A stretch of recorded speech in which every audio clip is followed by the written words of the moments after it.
Hola a todos, mi nombre es Cecilia y en este video te voy a enseñar cómo pronunciar en inglés.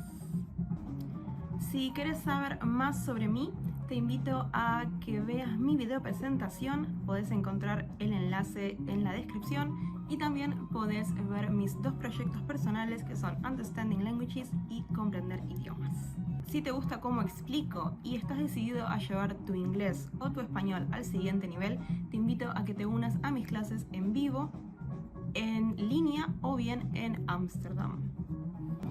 Puede que te parezca que aprender el abecedario en inglés no tiene mucho sentido o bien es una cosa de niños, pero esto no es así, porque si bien compartimos las mismas letras, estas ni tienen el mismo nombre y tampoco muchas veces tienen el mismo sonido. El alfabeto en inglés tiene 26 letras, una menos que en español porque no tienen la letra ñ. De todas formas, si bien tienen una letra menos, tienen 45 sonidos aproximadamente, dependiendo de la pronunciación regional que estemos analizando. El español, en cambio, tiene aproximadamente 25 sonidos dependiendo de la variedad regional. ¿Qué quiere decir esto? Que nosotros, como hispanohablantes, vamos a tener que aprender a vocalizar un montón de sonidos que en nuestro idioma directamente no existen. Algunos de los sonidos más problemáticos para los hispanohablantes son, por ejemplo, el sonido de la T y la H. El sonido de la T y la H en inglés es algo intermedio entre la T, la D y la Z, pero no es ninguna de ellas, es un sonido aparte, es el sonido F. Este lo encontramos, por ejemplo, en la palabra think. Sin embargo, no siempre que tengamos las letras T y H va a sonar F. A veces, como por ejemplo en la palabra mother, va a sonar parecido a una D. Otro de los sonidos problemáticos para los hispanohablantes, en particular para los rioplatenses, son las letras B corta y B larga. En español rioplatense estas dos letras suenan exactamente igual, sin embargo en inglés tienen mucha diferencia.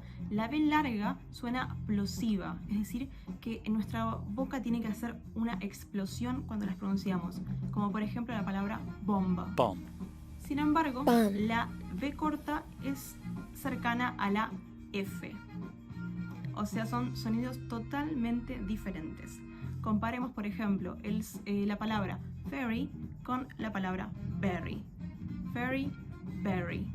Otro sonido que tiene bastante diferencia, en el cual los hispanohablantes solemos cometer muchos errores, es cuando aparece la letra S en posición inicial. Como por ejemplo en I speak Spanish. Los hispanohablantes solemos cometer el error de decir I speak Spanish. Eso es un error, no está bien, no es la forma correcta de hablar inglés y es muy sencillo de solucionar. Para solucionarlo, lo mejor que podemos hacer es exagerar el sonido de la S. I speak Spanish. Otro de los sonidos que en español no tenemos y que nos cuesta bastante pronunciar es el de la H, por ejemplo, en posición inicial. En español solemos decir que la H es muda, pero en inglés esto no es así. Tampoco es una J, como he escuchado a algunas personas pronunciar alguna que otra vez. Es algo intermedio entre no sonar y la J. No decimos ni hello ni hello, sino que decimos hello. Hello. Otro de los sonidos problemáticos es el de la schwa. Si bien no existe en español, en inglés es uno de los sonidos más comunes que hay. Cuando una sílaba no está acentuada, su vocal puede sonar como schwa.